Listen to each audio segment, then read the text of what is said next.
this pickup, the Ford F150 with a straight 6.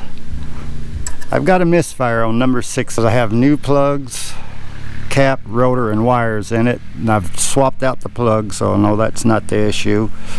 I did a compression test, and I've got 120 right in there, so from my experience, that much compression, that cylinder should be firing at least a little bit. So I'm thinking I'm missing something, either fuel or air. If I've got spark, that's the 3 things you need is fuel, air, and spark. So since I could be a fuel problem, this has an injector for each cylinder.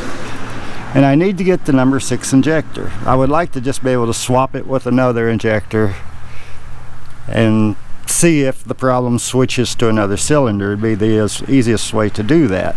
But to get these injectors off, this plenum and everything has to come off to get to the injectors, which are under here. So I've got the plenum off the top of the engine, and vacuum leaks can cause a mess.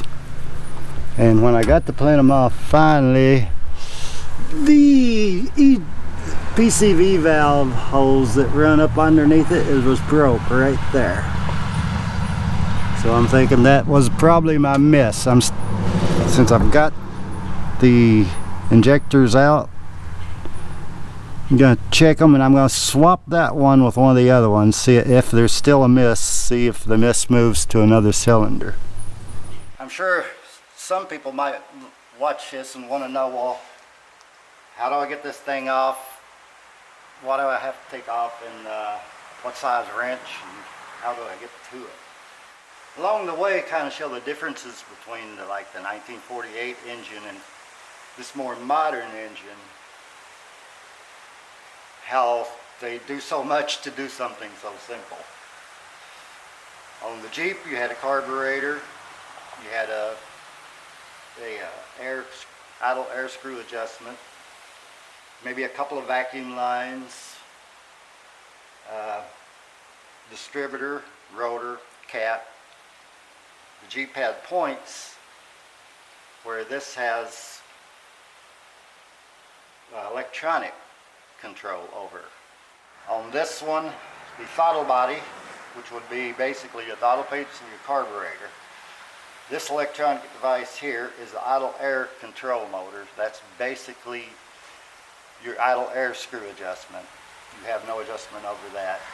You have a throttle position sensor here that tells the computer how far the throttle is open, when it's open, when it's closed. And you have a cable that runs back to your accelerator pedal. You have different sensors. I'm not going to go through all the sensors that do different things. The reason I had to take this pipe off of this EGR valve right here, it goes down through here. It also goes down through the lower half of the intake, which you'll see in a minute. It has a hole there, and it's the only way I can find, the best way I can find, is take it loose on both ends and pull it this way. This is what we always call the plenum. It's actually, a lot of people call it the upper half of the intake, because that's basically what it is, the upper half of the intake manifold. The lower half is still on the engine. I did not have to do that to get to the fuel injectors, because that was a goal, to get down to the fuel injectors and see underneath this thing. So to get this thing off, you'll notice you have a bolt here. You got 1, 2, 3, 4, 5, 6, 7 bolts coming from the bottom. These bolts here come up through the bottom, through the lower half of the lower intake. I'm trying to remember what size bolt this was. It was a 13 millimeter to get it out. And on top of some of these, you'll have nuts that will be for holding brackets or something down as well. Down here is your lower half of your intake. This is air system that goes through this rail right here. It injects fresh air into the head. So these are your fuel injectors on this rail here. They have bolts that go down through here. They got 1, 2, 3 bolts. I know there's not a good angle for you to see this and everything. And in a second, maybe I'll try to get a camera above and give you a better point out of everything. Underneath the intake, the lower half of the intake, there's a hole here where that pipe went down I showed you. It goes down to the exhaust manifold and screws into the side of it. Or the coupling for the EGR tube is right there on the exhaust manifold. You can see there's the outer nut, which is flange nut on the tube, and then there's a nut that goes into the, or a fitting that goes into the manifold. Sometimes if you try to loosen that nut, that fitting on the manifold will turn too, so you need 2 1¼ inches to get to that. Now usually, most of the time, people will take the inner fender well out. As you can see here, there's a, I lay under and reach my hand through there to get to that. This is how I did it, with a 1 1/4 wrench. I had just enough room in it, and the nut was turned just where it fit it right. So I fit that on the fitting that's in the exhaust manifold. But above the starter, if you take the starter out, I could reach up in there with a 1 1/4 wrench. There, a little bit steadier. I can't see what the camera's seeing really, so I hope I'm showing what I want. I take the starter out, I can go reach my arm up in through there with 1 wrench and broke that loose. Now you don't have a lot of room to turn a wrench, you just need to get it broken loose. Once I got it broken loose, I used this wrench here, stuck my arm through the hole in the fender well, and I could turn that nut and get that pipe loose. So that's how I did it. Like I said, usually you'd take the inner fender well, gives you more room to loose. You might have a hoist and all that stuff. I don't have any of that, so I just did it my way. Of course, you're going to have vacuum lines. This line goes up through. You got to make sure when you put it back together that comes up through. Vacuum lines. There's one on a T, but you're going to have to make sure you remember where they come off. Mark them as you take them off. I don't, because I can remember.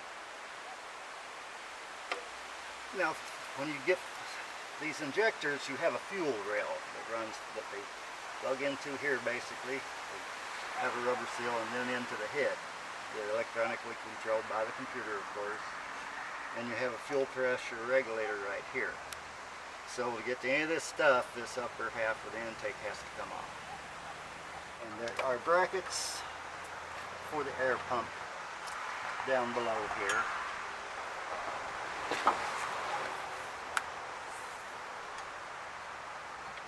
It has 2 brackets and you have a ground wire you got to make sure to hook back up.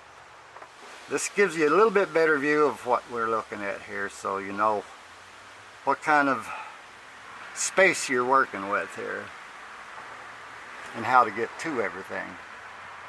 These bolts that come up underneath that I showed you a while ago, I got to them with a ratchet wrench and a ratchet socket combination, as well as the nuts that were on the 2 or 3 locations under there. I'll have to count that again, because that bracket has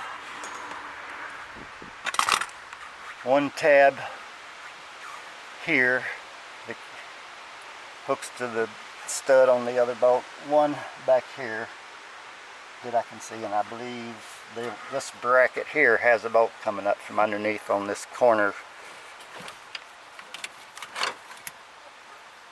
of the intake there. Okay, a couple of bolts I forgot to mention.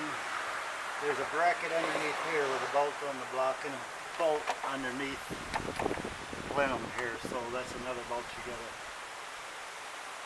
take loose to get this off.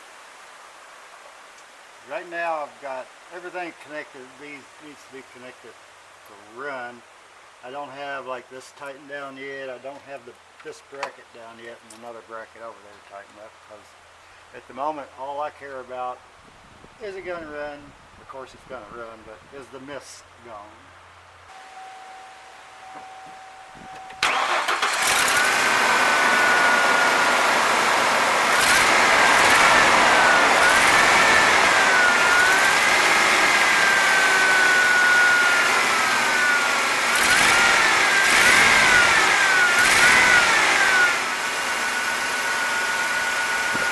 Not seem to be missing as bad as it was before. To verify, I'm going to try my trick penciling out one cylinder at a time. And the mist has changed.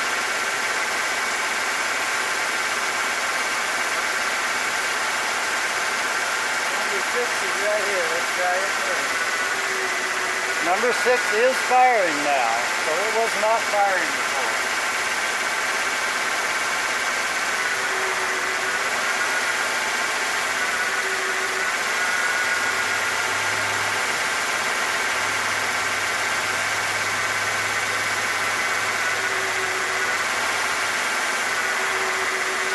Number 1 is not firing.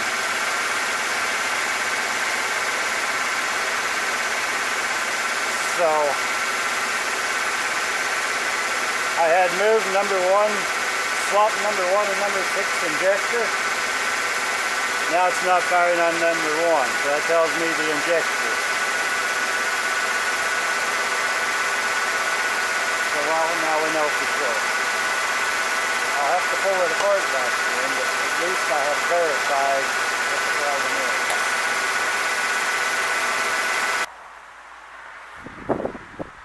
So when I had the injectors out, I did run an ohm check on them.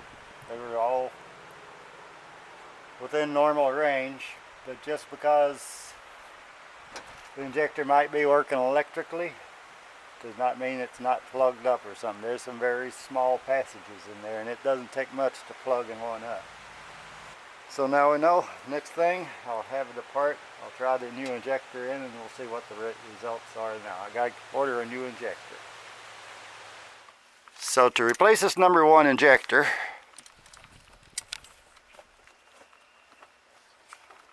which is right down in here, instead of pulling the plenum or upper half of the intake all the way off, I just took everything loose where I could lift it up out of my way enough to get to the injectors. I had to have 3 bolts, pull the rail, replace the injector, slap everything back together. So it was fairly quick to do.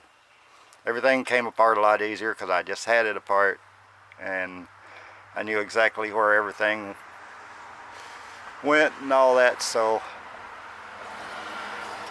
it wasn't too bad a job. Now you might ask why I didn't use some kind of scan tool or something for that. This vehicle, they give you limited information, not a lot. You can use some scan tools and higher end ones and it'll tell you more, but that's like a $3,000 to $5,000 piece of equipment. I'm not going to invest that. I don't do this kind of work enough for that. So I just did it the old-fashioned way, trial and error. So we're going to start it and see if we have a miss now.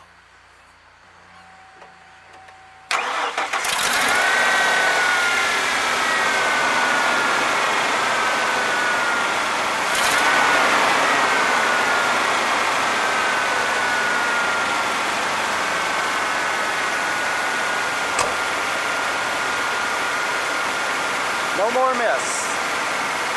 So it was a bad injection. That cylinder's missed now. I feel more comfortable about going through the regular maintenance, oil change, air filter. I'm going to put probably belts and hoses on it and go from there. So thanks for watching this portion. Have a good one. Bye.